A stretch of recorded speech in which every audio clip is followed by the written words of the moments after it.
Oh man, here we go again. 50 Cent is making it clear that he refuses to let Jay-Z have the upper hand in any category. These two have been going back and forth in one way or another for more than 2 decades. Whether the conversation is about music, wealth, influence, reputation, or overall impact on culture, the debate over who built the bigger legacy between 50 Cent and Jay-Z never seems to disappear. And even though 50 Cent continues to take shots at Jay-Z on social media to this day, Jay has mostly chosen not to engage or respond. Usually, when one person stops reacting while the other keeps pushing the issue, it can create the impression that one side is stuck chasing a rivalry that no longer exists. We've seen a similar situation with Dame Dash, who still brings up Jay-Z regularly during interviews and conversations across different platforms. At this point, it feels like Dame may be running low on new angles to discuss. In a recent interview, he even criticized Jay-Z simply because of his relationship with Beyoncé. And yes, that's exactly what happened. It just seemed very obvious that the hair thing really fucked with him, because he had, a scripted Beyoncé in his hair twice. First of all, my girl doesn't ever cut my hair. You got to get a shape up. I'm not getting no haircut in the bleachers with no mirrors. Like, who does that? So why is it that you keep flexing this girl? Like, we know that's your girl. God damn.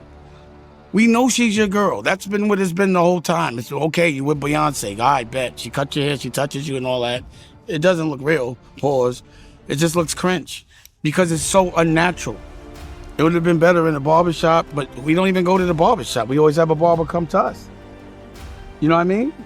Like, my girl doesn't do my hair. I don't let her do my shape up and no shit like that. There's no razors, there's no mirror. It just was very unrealistic. It's very contrived. It's just, I wouldn't have done that. Like, it just, Rockefeller, I'm not saying that people aren't supposed to evolve, but when you watch, like, Batman now. After Jay-Z made history by performing 3 consecutive sold-out nights at Yankee Stadium, the conversation started heating up again. Music fans began debating which other rapper could realistically accomplish something on that same level, not just selling out arenas, but actually filling stadiums. And there's a major difference between the two. An arena usually holds somewhere between 10,000 and 20,000 people, while a stadium can hold 50,000 or more. That's more than double the audience size, making it a completely different challenge.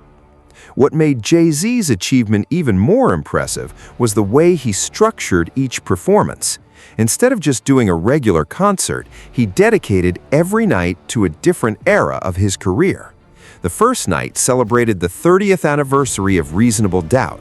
The second night focused on The Blueprint and its 25-year anniversary. Then he added a third night, which he called Extra Innings, giving fans another full experience. And the biggest part? Every single night was sold out.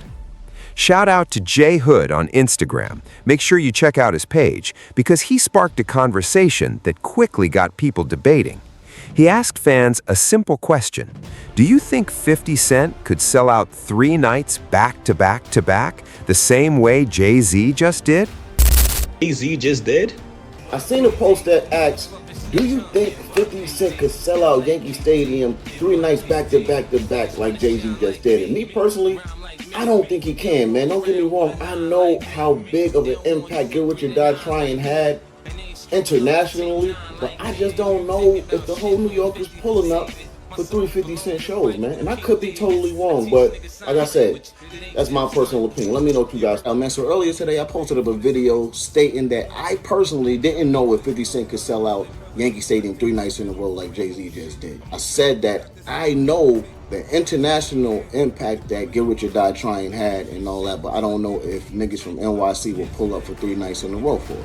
Now, obviously that video is circulating around IG right now, and out of nowhere, the homie 50 Cent himself chimes in comments on my video and says that his last world tour was 103 shows and it was the top 3 grossing tour ever.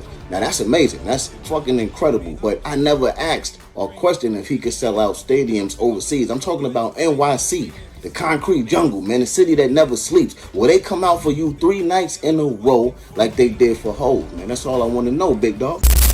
50 Cent responded to the conversation by saying, LOL, My last Final Lap tour had 103 shows and was the third highest grossing run in hip-hop.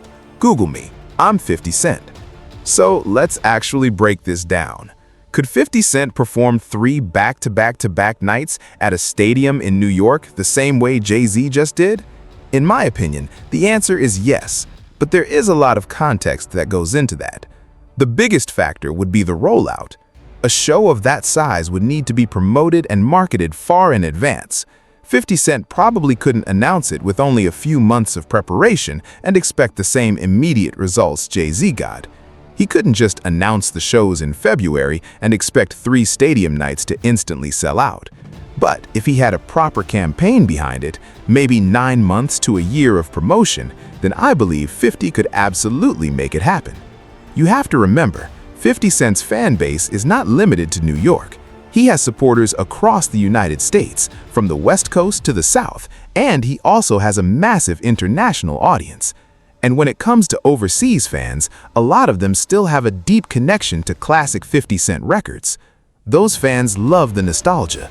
They grew up listening to those songs, and many of them are willing to spend money and travel for a once-in-a-lifetime experience. The same way fans from around the world travel to see Jay-Z in cities like London or Paris, there would likely be plenty of people traveling to New York to see 50 Cent bring back that era. And that's not even counting the guest appearances. Just like Jay-Z brought out major names like Eminem, Fat Joe, Beyoncé, and Rihanna, artists with massive fan bases of their own, 50 Cent also has the ability to bring out big stars and create a major event around the shows. You already know how passionate Eminem's fan base is, so now you're not only talking about 50 Cent fans in America and overseas, but you're also adding fans who would come out to see the other artists involved. And it doesn't end there. If you remember, during 50 Cent's 2023 Final Lap Tour, he was able to sell out 2 nights at Barclays Center. So imagine if he turned a stadium run into different eras of his career. One night could focus on Get Rich or Die Tryin', another night could highlight the massacre, and another could celebrate G-Unit mixtapes and the crew's impact. The fans would definitely show up. So, in my opinion, if the ticket prices are reasonable and the event is promoted properly with enough time, 50 Cent could absolutely do 3 consecutive stadium nights just like Jay-Z. A lot of people assumed that Jay-Z and Roc Nation received criticism online, especially on platforms like Twitter and Instagram, that it would somehow affect ticket sales. But the reality is, the internet does not always represent real life. 50 Cent still has a loyal fan base that supports him when it comes to music, so don't judge his ability to sell tickets based only on his social media personality or online battles. When it comes to the music, there are still millions of people who respect what 50 Cent accomplished. Now, I want to hear from you guys. Do you think 50 Cent could sell out 3 nights at Yankee Stadium the same way Jay-Z just did? Or do you think that's a stretch? Let me know in the comments below. Make sure you like the video, subscribe to the channel, and I'll see you guys in the next one. In 1 week, worldwide, 840,000 tickets sold in 1 week. 840,000 tickets in 1 week. No, hold up. The nigga, hold up. Stop. The nigga sold 675,000 tickets before the first show in 4 days. That's because I've been out of the country. He was hitting me 3 days in a row. Like, he hit me the first day. No, hold on, he hit me the first day. Hey, yo, Bus, you sold 200.